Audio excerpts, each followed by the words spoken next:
আমা লইয়া পুনলীলা কর বৃন্দাবনে, তবে আমার মনোবাঞ্ছা হইবে পূরণে।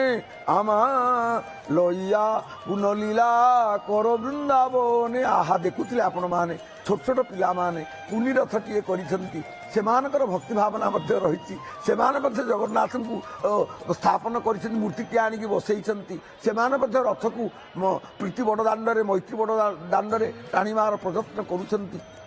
ଏ ପିଲାମାନଙ୍କୁ ଆମେ ସାଧାରଣ ମନେ କରିବା ଉଚିତ ନୁହେଁ, କାହିଁକି ନା ଯେତେବେଳେ ଯୀଶୁଖ୍ରୀଷ୍ଟଙ୍କ ପାଖରେ ଜଣେ ପିଲା ବସିଥିଲେ, ତାଙ୍କୁ ଜଣେ ପଚାରିଲେ, କହିଲେ ମହାତ୍ମା ଆପଣ ଯେଉଁ କଳ୍ପିତ ସ୍ୱର୍ଗରାଜ୍ୟର କଥା ଆମକୁ କହୁଛନ୍ତି, ସେଠିକି କିଏ ସେ ଯାଇପାରିବେ?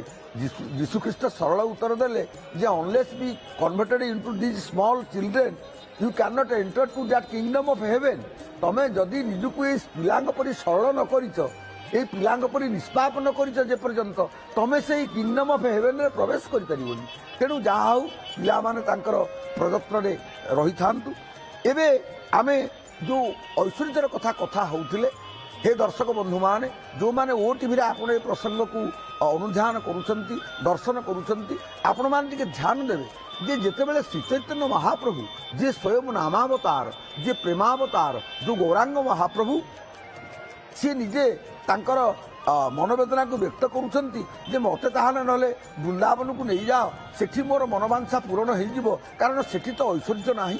ଜଗନ୍ନାଥ ସ୍ୱାମୀ କହିଲେ, ଶୁଣ, ତୁମ ମୋ ଭିତରେ କିଛି ଭେଦ ନାହିଁ, ତୁମେ ଆସିଛ ପ୍ରେମ ଧର୍ମ ପ୍ରଚାର କରିବା ପାଇଁ। ହେ ଶ୍ରୀଚୈତନ୍ୟ, ତୁମେ ବିମର୍ଷ ହୁଅ ନାହିଁ, ବିଷାଦିତ ହୁଅ ନାହିଁ। ଯେତେବେଳେ ମୋର ରଥଯାତ୍ରା ହେବ, ତମେ ମୋ ରଥର ଆଗେ ଆଗେ ଶ୍ଲୋକ ଗାନ କରିକି ଯିବ, ସଂକୀର୍ତ୍ତନ କରିକି ଯିବ, ତୁମର ଭକ୍ତମାନେ ତୁମର ଅନୁଗମନ କରିବେ, ତୁମେ ଗୁଣ୍ଡିଚା ଘର ମାର୍ଜନା ମଧ୍ୟ କରିବ, ମୋ ସେବାରେ ମଧ୍ୟ ଜଗତକୁ ସେବାର ଭାବ ଶିଖେଇବ। ଏବଂ ଖାଲି ସେତିକି ନୁହଁ, ସେଇ ଗୁଣ୍ଡିଚା ମନ୍ଦିର ହେଉଛି ମୋର ମାଧୁର୍ଯ୍ୟର ମନ୍ଦିର, ସେଇଟା ହେଉଛି ସୁନ୍ଦରାଚଳ, ସେଠି ମୋର ମାଧୁର୍ଯ୍ୟ ଲୀଳା ହେବ, ସେଠି ଐଶ୍ୱର୍ଯ୍ୟର କ୍ଷେତ୍ର ସିଏ ନୁହେଁ।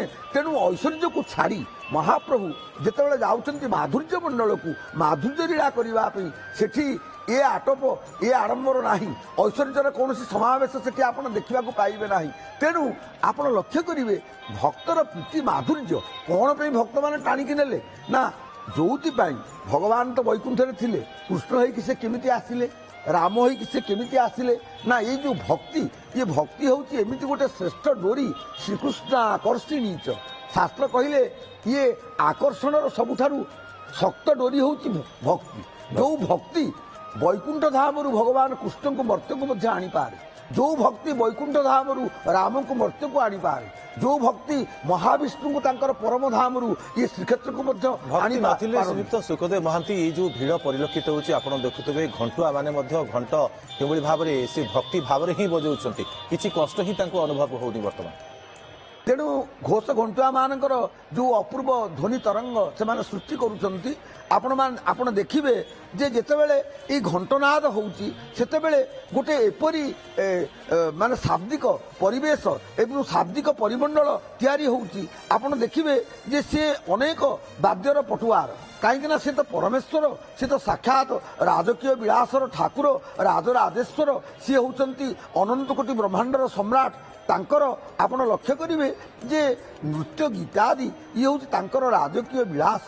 ଗୀତ ବାଦ୍ୟ ଭିତରେ ତାଙ୍କର ଶଯ୍ୟା ତ୍ୟାଗ, ଗୀତ ବାଦ୍ୟ ଭିତରେ ତାଙ୍କର ଶଯ୍ୟାରୋହଣ, ଇଏ ତାଙ୍କ ଦିନଚର୍ଯ୍ୟାର ଗୋଟେ ଅବିଚ୍ଛେଦ୍ୟ ଅଙ୍ଗ। ଆପଣ ଦେଖିବେ ଯେ ଘଣ୍ଟ ଏସବୁ ହେଉଛି ଘନ ବାଦ୍ୟ। ଇଏ ବାଦ୍ୟ ଯେତେବେଳେ ବାଜେ, ସେତେବେଳେ ଭକ୍ତମାନେ କାନ ଡେରି ଶୁଣନ୍ତି ମହାପ୍ରଭୁଙ୍କର ଏ ବିଜୟ ଯେତେବେଳେ କରୁଛନ୍ତି, ରଥରେ ଯେତେବେଳେ ଗତି କରୁଛନ୍ତି, ଆ ବାଦ୍ୟ ସଞ୍ଚାର କରେ ଅପୂର୍ବ ମାଦକତା। ଆମ ମାଟି ପାଣି ପବନରେ ତାହା ଯେତେବେଳେ ଗୁଞ୍ଜରିତ ହୁଏ, ଘୋଷ ଘଣ୍ଟୁଆଙ୍କର ସେ ଘଣ୍ଟ ଧ୍ୱନିରେ ପ୍ରକମ୍ପିତ ହୋଇଯାଏ ସମଗ୍ର ଭୁବନ ମଣ୍ଡଳ। ସ୍ୱତନ୍ତ୍ର ତାଳରେ ତାଙ୍କର ଚାଲେ ସୁନ୍ଦର ଘଣ୍ଟ ପରିବେଷଣ ଏବଂ ସେ ଯେଉଁ ଘଣ୍ଟ ଶବ୍ଦ, ସେ ଘଣ୍ଟ ନାଦ ଶ୍ରୁତି ଯୁଗଳକୁ ମୁଗ୍ଧ କରେ, ସ୍ତବ୍ଧ କରେ। ଏବଂ ସେମାନେ କେମିତି ଆପଣ ଦେଖିବେ ଯେ ତାଙ୍କର ଯେଉଁ ଘଣ୍ଟବାଦ୍ୟର ଅପୂର୍ବ ପରିବେଷଣ, ତାଙ୍କର ଅଣ୍ଟାର କମନୀୟ ଗତି, ଝୁଲି ଝୁଲି ଘଣ୍ଟ ବଜେଇବାର ଯେଉଁ ବିଚିତ୍ର ଦୃଶ୍ୟ ଆପଣମାନେ ଦେଖୁଛନ୍ତି, ବିଭିନ୍ନ ରୀତିରେ ଅନେକ ତାଳ ତାଙ୍କର ଅଛି ଏବଂ ଅନେକ କହନ୍ତି ଯେ ଏକତାଳୀରେ ବାଜୁଛି, କିନ୍ତୁ ଖାଲି ଏକତାଳୀ ନୁହଁ, ଆହୁରି ଅନେକ ତାଳ ତାଙ୍କର ନିଶ୍ଚୟ ଅଛି, ଏଥିରେ ସନ୍ଦେହ ନାହିଁ। ସେଥିରେ କମ୍ପି ଉଠେ ମୈତ୍ରୀ ବଡ଼ଦାଣ୍ଡ ପ୍ରୀତି ବଡ଼ଦାଣ୍ଡ କମ୍ପିଯାଏ ଭକ୍ତମାନଙ୍କର ହୃଦୟ କମ୍ପିଯାଏ ଜଳସ୍ଥଳ ପାତାଳ ଭକ୍ତ ପ୍ରେମରେ ସମ୍ମୋହିତ ହେଇଯାଆନ୍ତି ମାନେ ମହାପ୍ରଭୁ ଏବଂ ଏଇ ଘଣ୍ଟନାଦ ତାଙ୍କର ଭାରି ପ୍ରିୟ। ସେଥିପାଇଁ ଆପଣ ଦେଖିବେ ଆମର ଗ୍ରାମାଞ୍ଚଳ ମାନଙ୍କରେ ଯେତେବେଳେ ଠାକୁରଙ୍କର କିଛି ପୂଜାର୍ଚ୍ଚନା ହୁଏ ଇଏ ହେଉଛି ଗୋଟେ ବିଧି ବ୍ୟବସ୍ଥାର କଥା ଯେ ଘଣ୍ଟ ବଜାଯାଏ।